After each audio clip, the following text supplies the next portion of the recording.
Are you feeling frustrated by the scale? Well, just how much weight loss is realistic?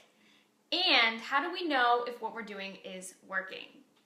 Hey, what's up? I'm Melanie Ash of MelanieAshFitness.com. I am a personal trainer, a fitness nutrition specialist, and a weight management specialist. And today I want to talk about how much weight loss one should expect when you are dieting and working out and following a program intended to lose weight. Truthfully, I think most of us have our expectations set too high, and that comes from television shows and social media that show us people losing enormous amounts of weight in 1 week or in 1 month, a 30-day program, and dropping 10, 20, 30 pounds. This is what we're used to seeing. And so for the most part, we have kind of a skewed expectation of how much weight we should lose when we start dieting and working out.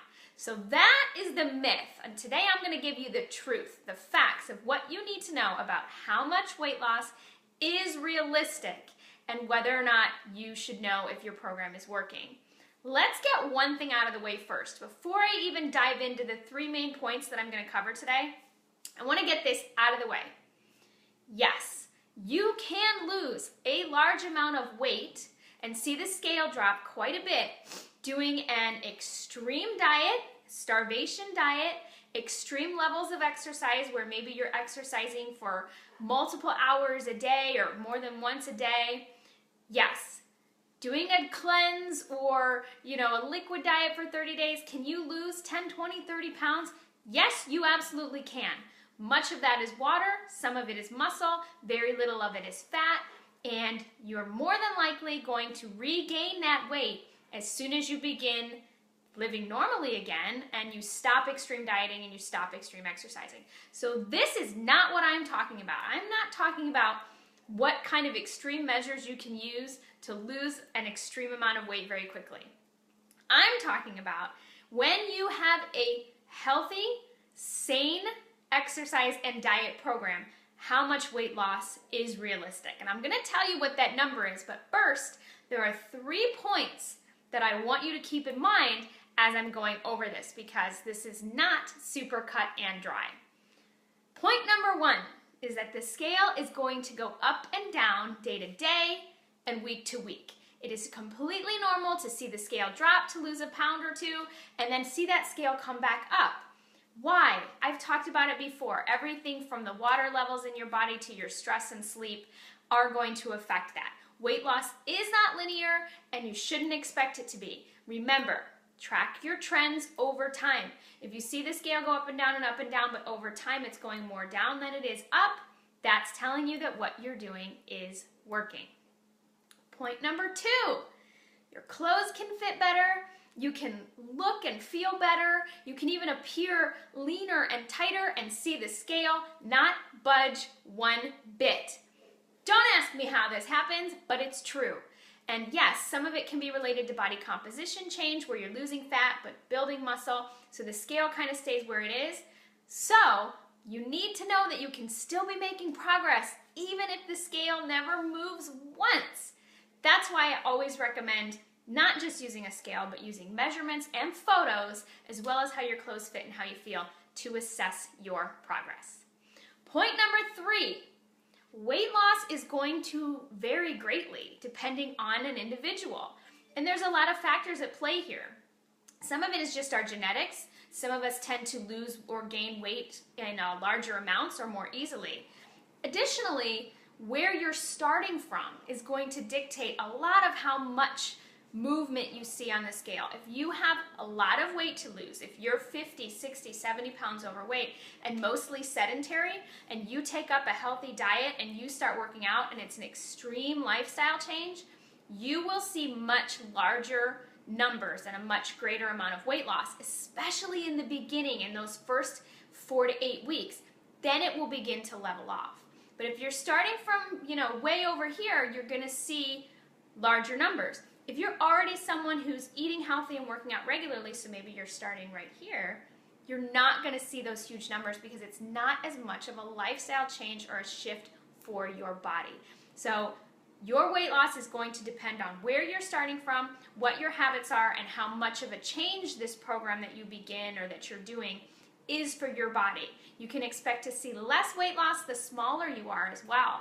Just because you have less weight to lose, you typically don't lose as much as quickly or as easily. So what is realistic when it comes to weight loss when you're dieting and exercising with a sane program that is maintainable? 1/2 pound of weight loss per week. As I've said, that's not necessarily going to be linear, so maybe one week it's 1 pound and the next week it's nothing.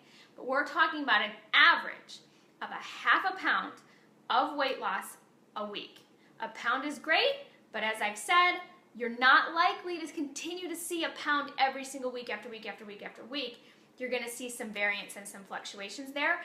I'm really actually used to seeing a trend in clients where when they lose, the scale goes back up a little bit and then comes back down. And some of that is our body just trying to regulate, or our body sometimes resisting weight loss, which it actually naturally typically does. So you'll see a drop, you might see an increase, and then you start to see that drop again. If you're feeling frustrated by slow progress, if you're dieting and exercising and you're thinking you haven't lost very much weight, just know that we're kind of set up to expect these huge numbers. They're just not really realistic or sustainable. If you can be consistent with your diet and exercise program, you can expect up to 1/2 pound of weight loss per week. Be patient.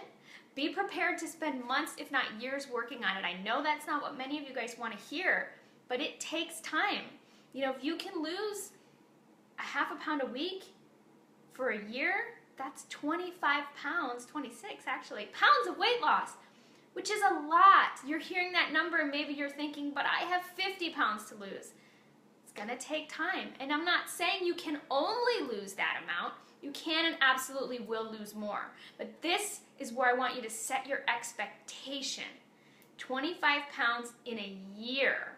And that's with being 80 to 90% consistent to a diet and exercise program. That is appropriate for you. That is challenging your body, and that is not extreme to the point where you're going to have a rebound. I'm talking about lifestyle changes that you can keep for years and years and years, so that when that 25 pounds does come off, it doesn't come back. Wouldn't you rather lose 25 pounds this year than lose 25 pounds in the next 3 months and end up gaining back 40? I've seen it, you've seen it, you know it happens. Be patient and be realistic about the amount of weight that you can lose. I had a client email me and say she was frustrated with her progress and she just didn't expect it to take this long. And when I stopped and looked at the numbers, in 8 weeks, she'd lost 4 pounds. And it might not sound like much, and I know that she was hoping for more, but given the challenges that she has in her life and as consistent as she's been able to be to her program, that's 1/2 pound a week.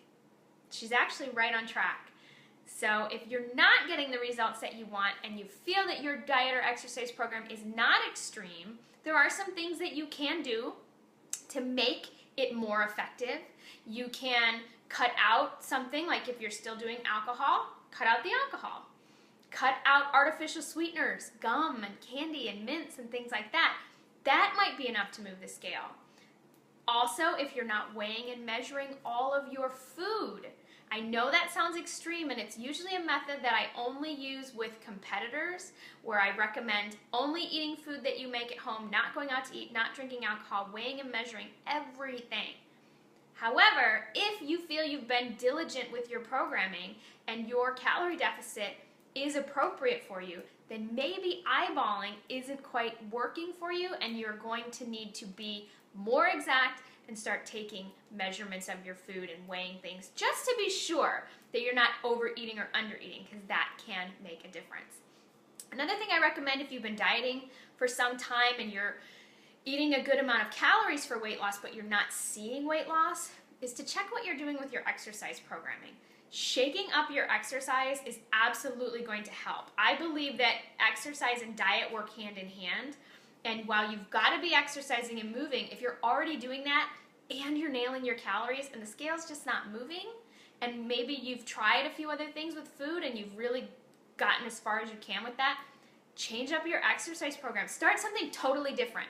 Start training in a totally different way. If you normally do body weight exercises, start using weights. If you normally do cardio, just lift heavy. If you normally do something like intervals, like maybe group classes, then change that up completely and start doing CrossFit. Something that is going to shake your body up and get that scale moving. But what I want you to remember today is that we are often set up with unrealistic expectations of how much scale weight we should lose when we're dieting and exercise programming, which tends to leave us frustrated and unmotivated because we're thinking, I've been doing this for months and I've only lost 6 pounds. 6 pounds, unless you're a fitness competitor, is a great amount of weight loss in 12 weeks. It absolutely is. You've just got to keep going. So remember that. The scale's going to go up and down, your results may vary, and you might not even lose a single pound and your body can change dramatically. So be sure you're measuring and taking photos as well.